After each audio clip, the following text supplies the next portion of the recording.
About to get interviewed on a big financial podcast about my book. But before I did, I want to share something with you that's really important. So stop using the word they. They made me do it. They didn't pay me enough.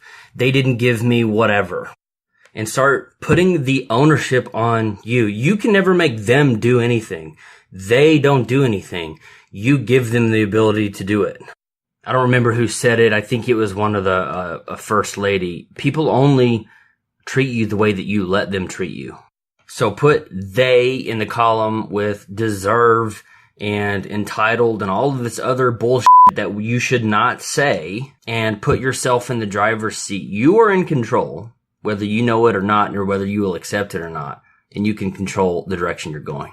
Another thing that I would encourage you to do, gotta close the door so the cat doesn't get in there and eat cords. So when you're making business proposals or you're asking someone for business, you might have the tendency to kind of play nice and not ruffle feathers. You might feel like if they like you better, the prospective client, if they like you better, they might be more inclined to hire you. And sure, it's true, people do business with other people they know, like, and trust. But you've got to find a happy balance of them liking you and being your friend and them trusting that you're going to help them. So I sent an email over to some guys that I met with yesterday, a couple hours after my meeting, and they were on a platform I didn't agree with. So I emailed them and I was like, hey, we talked about this. Here's why I believe what I do, and here's some evidence. If you have some experience to back up what could be perceived as your opinion, share that. Use evidence. And in my case, I had some third-party resources that went into more detail about the use of one tool versus another. And sure, it could have pissed the owner off, because I essentially said, what you have is not working and it's not going to work. But it's okay, because when you are in the position of ownership, owning a business like I do, you have to be okay with not working with everyone. Hi, and welcome to the Ellory Wells Show, where real entrepreneurs talk about real problems and real goals and real solutions to help you start, build, and grow your business. I'm your host, Ellory Wells. Welcome to the show. You gotta love the power of editing and Snapchat. That was a little bit of a conversation I shared across a few minutes after a mastermind call that I had done. And I won't repeat it all here, but please ignore or accept the closing of the door and of some of the other environmental sounds. Follow me on Snapchat, guys. Social media is super fun. Look for me, Ellory Wells. But I wanted to throw that here at the beginning of the episode. What's coming up next is the talk that I gave at Podcast Movement in 2016, just a few weeks ago here. I was in Chicago.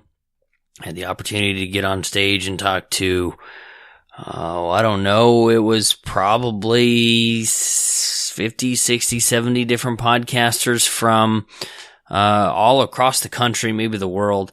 And this is what I had to say to them. It was all about how you can use your podcast to make money. And it's not just it's not just about money, but it's not just about upsells and getting sponsors and everything. So if you're a podcaster, I think you will get quite a bit out of this next 15, 18 minutes here. And then towards the end, I took some questions, and you will probably like those. If you're an entrepreneur, and I think most of you are, you'll find a lot of value. Like, some of the questions, let me tell you what those questions are. I'll give you a little bit of a teaser of what's coming up here in just a few minutes.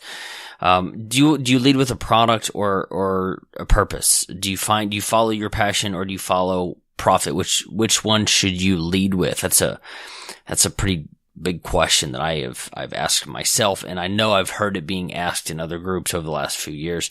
And then the second one is, how do you ask people to pay attention to you, to buy your product, to subscribe?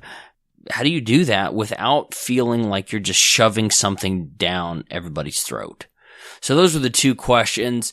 I don't know the timestamp off the top of my head, but they will be over at ellorywells.com/show9 if you'd like to see and skip right ahead to those. I don't think you will. You're going to want to listen to the entire episode. But anyway, thanks for tuning in. We'll go right into my talk from Podcast Movement 2016.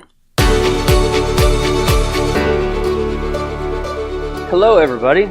So last year I was doing one of these talks and the person right before me was one of those really high energy people and screaming and cheering and dancing. That is not me. But as Kate said, know thyself, and that's all right. But I do want to make sure that this is one of the most valuable 15 minutes of the next 3 days, because I have heard a lot of theory and what could happen in my experience. I want to be the practical. There's 2 words that go along with my brand. It's empowering and equipping, and empowering is wonderful. It's the mindset, but the equipping, I want to make sure there are notes and takeaways that you guys have from this. So I've got a couple of notes, but I'm going to kind of rush through what I want to say. And then if it's okay with you guys, I would like to take a couple of questions, maybe use you as a case study for the rest of the group, and maybe we can brainstorm some ideas together if you are wanting to generate revenue from your podcast. If you're just here to be fun, I think he might be raising. Is you raising your hand for me? Is that what that was? Yes. Okay. So we'll go with him first. If you're just having fun, I have no problem with that, because in fact, if you're not having fun, you should probably go home right now, because it's going to suck forever if you're not having fun. So I'm going to go through. I've got 5 bullet points, but the last one is audience examples. So expertise, freemium, storytelling, and ask. That's what we're going to talk about. I don't see anybody taking notes. That'd be awesome if you were, but I understand. So the first thing that you want to do when you are wanting to make money from your podcast, you will hear a lot of sponsorship ideas. You will hear a lot of ad rolls, mid rolls, endorsements, which those are fantastic. I don't have any. I'm like you, Kate. I sponsor my own show on ElloryWells.com. You'll see in the sidebar ads for my own products. And that's something that I would recommend to all of you. Be your first cheerleader. The first thing I wanted to do is talk about case studies. If you have people in your audience that are asking you questions, or they have taken your product or your advice and use that to improve results, that's a case study. Very few people want to be the test dummy, but the second person and the third person, there's a lot of people that want to be those. They don't want to be the crash test dummy, but it works. I now want to use that. And if somebody has a testimonial, use that in your podcast. Share that experience. The second thing under illustrate your expertise is do what you do, but do it live. Or in the podcaster sense, you can do it live, I guess, but record it and share that. One way that I have implemented it is, it is Kate, right? Okay, you had an example from Kate. I just didn't want to make sure I was confusing that. One thing that she mentioned that I really liked is she was doing these live coaching calls for her show. I'm doing the same thing. I have people that apply. It's not a terribly rigorous process, but I choose people from these applications to do coaching with them, and we take that and put it on the podcast. So whatever you are doing, if you're talking about video games, or throw out an example. Podcast example. What's your podcast? Museums. If you want to talk about museums on the thing, and talk about how you can bring people into your audience, your ecosystem, your group of friends, the people who follow you on Facebook or whatever. Talk about your end result, and make sure that you go into every episode, every conversation, knowing the end in mind and bringing people to that logical conclusion as you're illustrating your expertise. Third point under that is, how do you know what you know? Like, how many people are from Texas? We're automatically friends because we're from the same place. I mean, how do you know what you know? Because you study the same things, you know the same people. People want to know why you're an expert and why somebody else isn't. So when you're talking about your podcast, you don't have to go through your list of credentials or your resume. I haven't used that word in a long time. Your resume every time you get behind the microphone, but people want to know that you are the go-to resource, the expert in whatever niche or industry that your podcast is in. Again, you don't have to beat your audience over the head with it, but they want to know that they're getting quality information. So consider that. The number two thing, major thing, is the freemium model. Has anybody heard that word before, freemium? It's basically a merge of two words, free and premium. I always use the example of Panda Express. I haven't been to a mall in a long time, but how many of you have gone to a mall, walked through the food court, and there is someone walking around with a tray of orange chicken? Is it yesterday's orange chicken? Or was it one that was, hopefully not. Maybe in Oklahoma it is. But usually it's like the hot, fresh, like the best orange chicken that you can possibly want, so that it draws people in. It's the best stuff, the tastiest stuff. Oh, by the way, if you want more of this with the side of noodles and everything else, it's like $12 or $8, whatever. And that's the freemium model that I want to encourage every single one of you to use, because unless you're leveraging the brand of something else, like, I like video games, so if there's other video games out there, we're also immediately friends. But if you are reselling PlayStations or Xboxes, you can leverage the brand of Sony and Microsoft. When you're creating your own brand, nobody knows or cares who you are until you tell them. But if you give away something that gives them value and provides immediately results, they will begin to know, like, and trust you. And Panda Express, that's the example I use. I said I always use it, but they're all interchangeable. Not the examples, but orange chicken. If you've never had their food before, what's there between, like, the Beijing Wok or going back to Chick-fil-A? They want to give you the best stuff so that you keep coming back. When you're building your brand and you're building a reputation around your podcast, give away your best stuff for free. Because if you have a great question, like you taking FAQs or should ask questions and you're answering them on your show, give the best advice possible. Don't hold it back, because people are going to say, well, that was okay information. Maybe if I paid them $100, I'll get better information. It's not going to happen either. And if they give away crappy orange chicken, you're not going to be like, oh, I'm going to come back here all the time. Did I just lose myself, or did that all tie together pretty well? Give away your best stuff. Number 3 is storytelling. And I only have 2 points under this, because I think they're both valuable to you, and they have made a significant impact on me. So the first one is, the more you share, the more people are going to like you. I mean, I could probably list of just some characteristics about me, and I'd have more and more friends, like the Texas thing, automatically friends. Who's a gamer out there? Who's wasted too much time playing the Division? See? Gaming buzz. See, we're automatically friends. So the more you share about your story, the more people are going to like you. And think about why people will hang out with you offline, not behind the microphone. Because you like the same stuff and you don't like the same stuff, right? Same thing's going to happen online, whether you blog, podcast, do YouTube videos or something like that. Share your story, because people want to know. It's weird sometimes talking about yourself, but talk about your stuff, share your story. And the more you share, the more people will connect with you. The second part of that is this kind of weird, embarrassing part of us. I'm not going to count hands, because I know they would all go up, but who has something in your past that is hurtful, embarrassing, something that you don't like talking about? All the hands really should be. I know.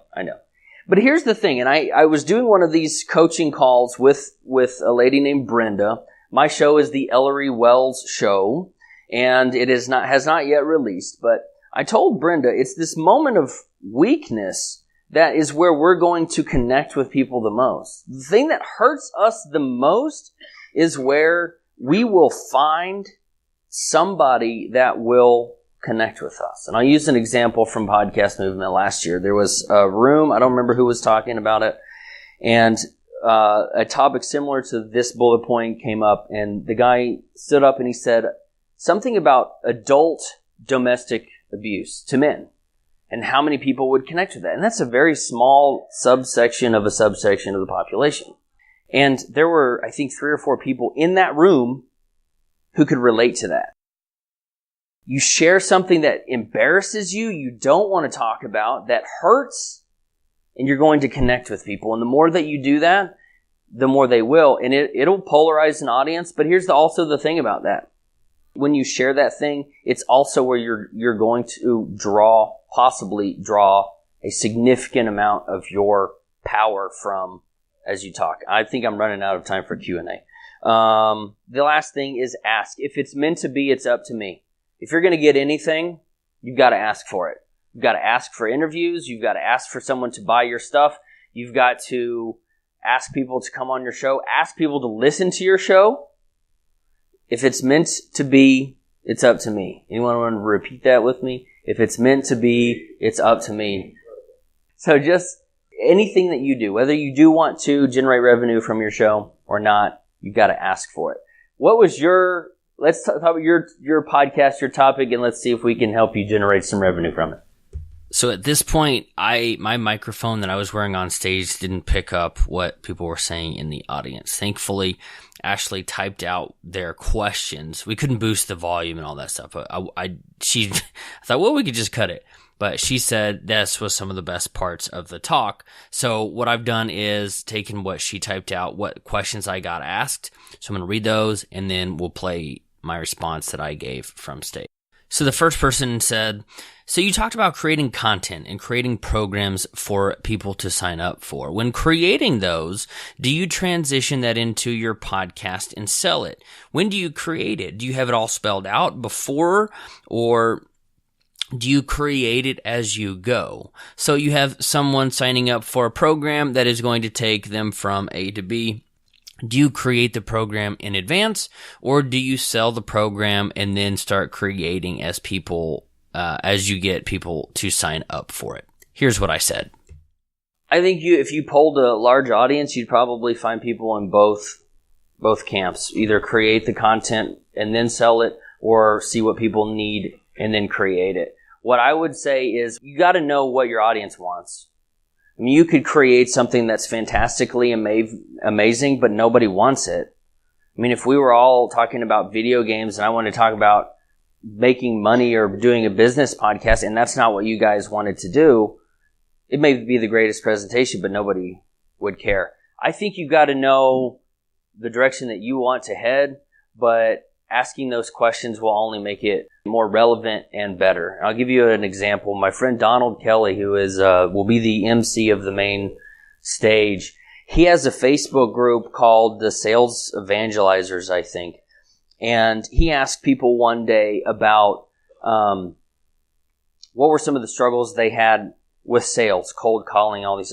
And these people gave their answers. And it was the craziest thing and coolest thing. He copy and pasted their problems into the sales copy for his course or whatever. Because he used the exact same words and language that people were using. So he knew what he wanted to do. He wanted to help people make more sales, be better salesmen. So he asked people what the problem was. He knew the direction, asked the problem, and then he pivoted the contents to meet those specific needs. To keep with that example, maybe everybody was a veteran salesperson. They wanted to be better, but cold calling wasn't a big deal. So why create a module on cold calling? But having that direction and having your personality, I haven't taken all of most of the personality tests that Kate had mentioned, but I've taken one of them.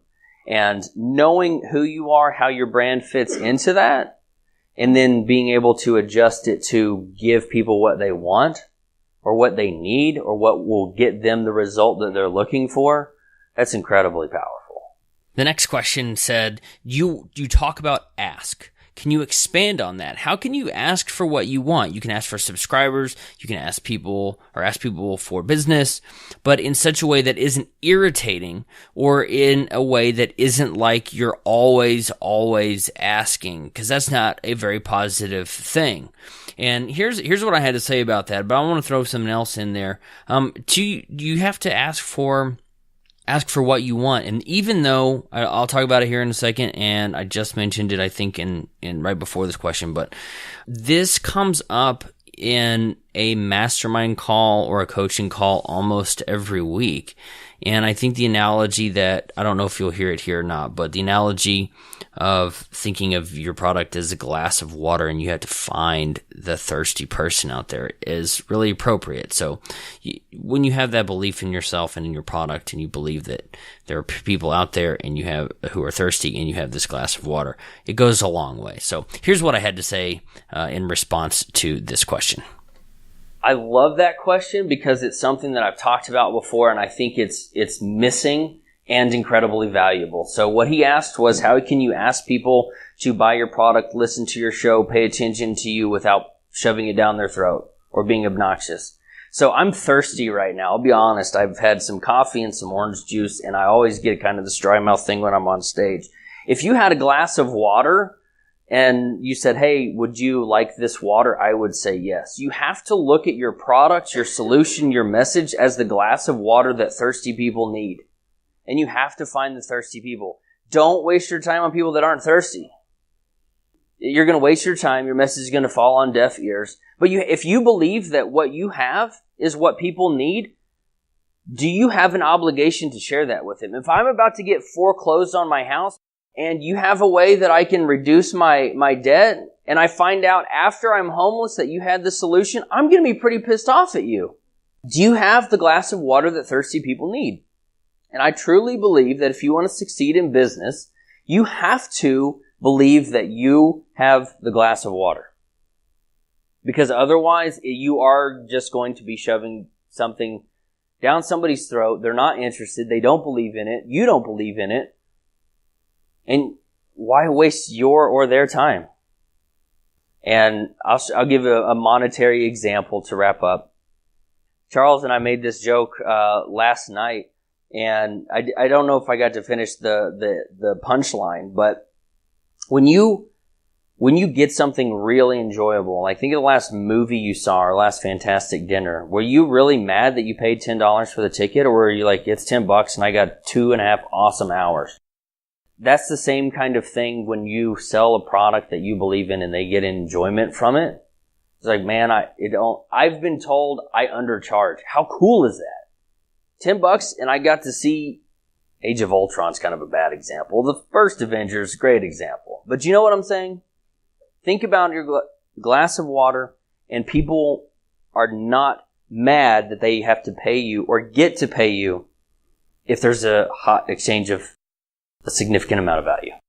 That's all I got. That's all I got time for.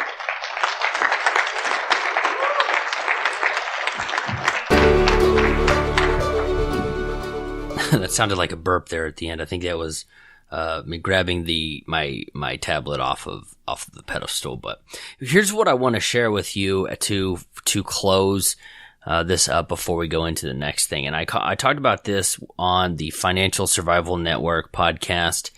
I will try to find links for that. I just did the interview a couple hours ago, so it may not be live just yet. But to build your business, you have to draw 3 circles. Okay, if you're on your desk or whatever, doodling or do that. If you're riding your bike or jogging or whatever, just imagine this in your head. But you have to have 3 circles. So draw 3 circles, but they've got to intersect, right? They've got to overlap. The first one is profit.